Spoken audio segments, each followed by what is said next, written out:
And also the best thing about the experience was that I got to improve my Chinese, and now I've gone from being basic in Chinese and not feeling comfortable enough to speak to someone in Chinese to being so confident and so happy and excited to speak to anyone in Chinese, and that's the best achievement for me.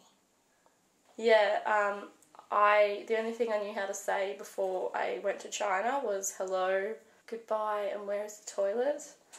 So it was a bit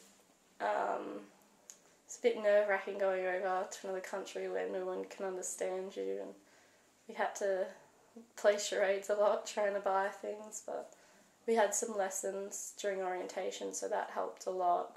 I learnt quite a fair bit of Chinese while I was there, but mainly towards the end I started trying to study, made my own little flashcards, and I was actually pretty happy. I learnt quite a bit in the last couple of months and enough to get by, so...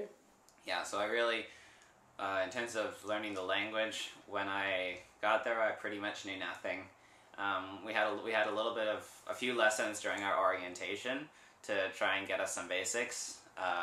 I really still didn't know anything, and by the end of the placement I didn't know much either. I knew enough to get by, and the things that really you needed were a couple of really nice greetings and thank yous and your numbers.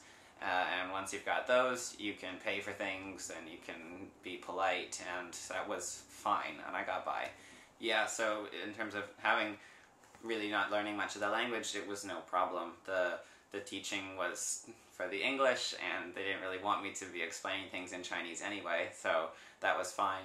And then just in terms of getting by in the city, it was no problem. You can point at things, and if you know your numbers, you can ask how much does it cost, and then you can pay, and it's very doable.